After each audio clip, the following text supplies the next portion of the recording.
కుటుంబంలో అందరిని అలరించే అద్భుతమైన వస్త్ర ప్రపంచం మన చెన్నై షాపింగ్ మాల్ లో ఉత్సాహభరితమైన దసరా ఉత్సవాలు. ఈ పండుగ షాపింగ్ చెన్నై షాపింగ్ మాల్ లో చేయండి. అందమైన వస్త్రాలతో పాటు విలువైన బహుమతులు పొందండి. ఆడవారికైనా మగవారికైనా పిల్లలకైనా పెద్దలకైనా అదరహో అనిపించే అద్భుత వస్త్రాలతో దసరాను మరింత ఉల్లాసంగా జరుపుకోండి. సరికొత్త డిజైన్ల ట్రెండింగ్ ఫ్యాషన్ వస్త్రాలను అతి తక్కువ ధరలకే పొందడంతో పాటు 1000 రూపాయల పైబడి వస్త్రాల కొనుగోలుపై విలువైన బహుమతులను సొంతం చేసుకోండి. The Chennai shopping mall, Telangana, Andhra Pradesh, Maharashtra. ఇవాళ రెసిపీ చూస్తున్నారు కదండి, కోడిగుడ్డు కూర అండి. చక్కగా ఇలా కోడిగుడ్లన్నింటినీ కూడా ఫ్రై చేస్తున్నాను. కోడిగుడ్లకి చక్కగా నాట్లు అనేది పెట్టుకోవాలండి. నాట్లు పెట్టుకుంటేనే మనకు మంచిగా మసాలా కూర రెడీ అయినప్పుడు ఆ నాట్లలోకి వెళ్తూ ఉంటుంది. సన్నగా తరిగినటువంటి ఉల్లిపాయ ముక్కల్ని వేసేస్తున్నాను. సాల్ట్ వేసుకొని ఒకసారి మనం ఇలాగా కలిపేసుకోవాలి. మంటని మీడియం ఫ్లేమ్లోనే పెట్టి వేయించుకోవాలండి. హై ఫ్లేమ్లో అసలు పెట్టద్దు. కొత్తిమీర వేసుకోండి. ఇప్పుడు ఇదే టైంలో మనం మసాలా పొడులన్నీ వేసినప్పుడు కొంచెం కొత్తిమీర వేసుకొని కలుపుకుంటే కూర రుచి చాలా బాగుంటుంది. ఆ గ్రేవీ టెక్స్చర్ ఆ కోడిగుడ్డుకి చక్కగా మనకి మసాలా పట్టి చాలా అంటే చాలా బాగుంది. హలో అండి, అందరికీ నమస్కారం. నిసాన్ వంటలకి స్వాగతం. ఇవాళ రెసిపీ చూస్తున్నారు కదండి, కోడిగుడ్డు కూర అండి. చాలా టేస్టీగా ఉంటుందండి. తప్పకుండా మీరు ట్రై చేయండి. ట్రై చేయాలంటే కనుక ఈ రెసిపీని స్కిప్ చేయకుండా ఎలా ప్రిపేర్ చేయాలో చూసేయండి. బాండీ పెట్టుకుని దాంట్లోకి ఒక 3 టేబుల్ స్పూన్ ఆయిల్ వేస్తానండి. ఆయిల్ వేసుకున్నాక ఇదిగోండి కోడిగుడ్లు. ఈ కోడిగుడ్లు నేను చక్కగా ఉడకబెట్టేసుకున్నాను. ఉడకబెట్టేసి పెంక తీసేసాను అనమాట. సో ఇప్పుడు వీటికి నాట్లు పెట్టేసుకోవాలి. నాట్లు పెట్టుకుంటేనే మనకి కర్రీకి చక్కగా మనకి కోడిగుడ్డు అంతా కూడా ఆ మసాలా పీల్చుకుని చాలా టేస్టీగా ఉంటుందండి. సో ఇక్కడ నేను నాట్లు పెట్టుకుని ఇక్కడ ఆయిల్లో వేస్తున్నాను. ఆయిల్ అనేది హీట్ అయిపోయింది కదా, ఆయిల్లో వేస్తున్నాను. ఆయిల్లో వేసుకుని ఒకసారి ఇలా ఫ్రై చేసుకుందాం. ఇలా ఫ్రై చేసుకుంటున్నప్పుడే కొంచెం ఒక 1/2 టీ స్పూన్ పసుపు వేస్తున్నానండి. పసుపు వేసుకుని ఫ్రై చేసుకుంటే ఏంటంటే మనకి చాలా కలర్ఫుల్గా ఉంటుంది, అలాగే చాలా టేస్టీగా కూడా ఉంటుంది. చక్కగా ఇలా కోడిగుడ్లన్నింటినీ కూడా ఫ్రై చేస్తున్నాను. కోడిగుడ్లకి చక్కగా నాట్లు అనేది పెట్టుకోవాలండి. నాట్లు పెట్టుకుంటేనే మనకి మంచిగా మసాలా కూర రెడీ అయినప్పుడు ఆ నాట్లలోకి వెళ్తూ ఉంటుంది. చూసారండి, మనకి ఈ మాత్రం కలర్ వచ్చి లైట్గా ఫ్రై అయితే సరిపోతుంది. మరీ కోడిగుడ్లు పై తొక్క ఏదైతే ఉంటుందో అది మరీ ఫ్రై అయిపోతే అంత టేస్ట్ ఉండదండి మనం తిన్నప్పుడు. సో ఈ మాత్రం లైట్గా రోస్ట్ అయినాక ఇప్పుడు మనం మంటని సిమ్లో పెట్టేసుకుని ఇప్పుడు ఏదైతే కోడిగుడ్లు ఉన్నాయో ఆ కోడిగుడ్లు కప్లోకి తీసేసుకుందాం. ఇప్పుడు ఇదే ఆయిల్లోకి కొంచెం జీలకర్ర వేస్తున్నానండి. మీరు కావాలంటే ఇప్పుడు మసాలా సామాన్లు కూడా వేసుకోవచ్చు, ఇష్టం ఉన్న వాళ్ళు. లైట్గా ఒక యాలక్కాయ, 2 లవంగా అలా వేసుకోవచ్చు. నేనైతే కనుక జీలకర్ర వేసాను. జీలకర్ర వేసి సన్నగా తరిగినటువంటి ఉల్లిపాయ ముక్కల్ని వేసేస్తున్నాను. ఇక్కడ నేను 2 పెద్ద ఉల్లిపాయలు చిన్న చిన్న ముక్కలుగా కట్ చేసుకున్నానండి. ఉల్లిపాయలు వేసినాక దీంట్లోకి కొంచెం కరివేపాకు వేస్తున్నాను. కరివేపాకు ఉల్లిపాయలతో పాటు వేసుకుంటే టేస్ట్ చాలా బాగుంటుందండి.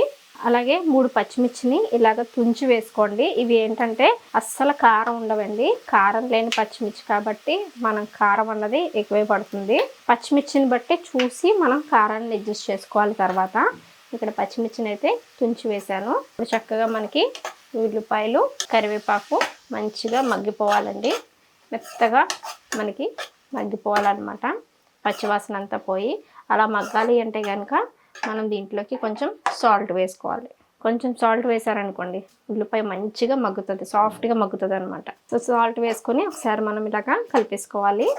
మంటని మీడియం ఫ్లేమ్లోనే పెట్టి వేయించుకోవాలండి. హై ఫ్లేమ్లో అసలు పెట్టద్దు. హై ఫ్లేమ్లో పెడితే ఉల్లిపాయ త్వరగా మాడిపోతుంది.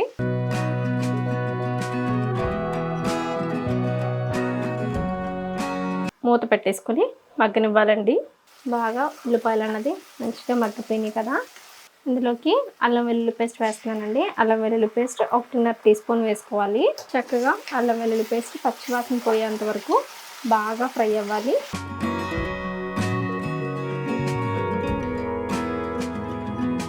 నాలుగు జీడిపప్పులు, టమాటా వేసి పేస్ట్ చేసుకున్న పేస్ట్ అండి ఇది. మనకి అల్లం వెల్లుల్లి పేస్ట్ కూడా చక్కగా బాగా ఫ్రై అయ్యిందండి. ఇది మనకి ఇలా ఫ్రై అవుతున్నప్పుడే దీంట్లోకి నేను ముందుగా పక్కన పెట్టుకున్నటువంటి టమాటా క్యాష్యూ పేస్ట్ని ఇప్పుడు ఇదే టైంలో వేసేసుకోవాలి. టమాటా పేస్ట్ కూడా చక్కగా మనకి ఫ్రై అవ్వాలండి. పచ్చివాసన అస్సలు ఉండకూడదు. కూరకి ఎప్పుడైనా సరే పచ్చివాసన ఉంటే అస్సలు రుచి ఉండదండి. సో పచ్చివాసన పోయే వరకు బాగా మనం ఫ్రై చేసుకోవాలి. మనకి ఆయిల్ అంతా పైకి తేరి మనకి పెనం నుంచి ఈ వేసుకున్నటువంటి మిశ్రమం అంతా కూడా సపరేట్ అయ్యేంత వరకు ఫ్రై చేసుకోవాలి. చూడండి చక్కగా మనకి బాగా ఈ టమాటా పేస్ట్ కూడా మనకి నూనెలో చక్కగా ఫ్రై అయిపోయిందండి. నూనె కూడా పైకి బాగా తేరుతూ ఉంది కదా. ఇప్పుడు ఇదే టైంలో మనం ఒక 1/2 టీ స్పూన్ పసుపు వేసుకోవాలి. అలాగే ఒక 1/2 టీ స్పూన్ ధనియాల పొడి, కారం రుచికి తగినంతగా వేసుకోండి. ఇక్కడ నేను 1.5 టీ స్పూన్ కారం వేస్తున్నాను. దీంట్లోకి ఒక 1/2 చెంచా గరం మసాలా, లైట్గా కొత్తిమీర వేసుకోండి. ఇప్పుడు ఇదే టైంలో మనం మసాలా పొడులన్నీ వేసినప్పుడు కొంచెం కొత్తిమీర వేసుకొని కలుపుకుంటే కూర రుచి చాలా బాగుంటుంది. వేసుకున్నటువంటి మసాలాలన్నీ కూడా చక్కగా ఇలా కలిపేసుకుంటూ ఒక 1/2 గ్లాసు వాటర్ పోసుకోవాలి.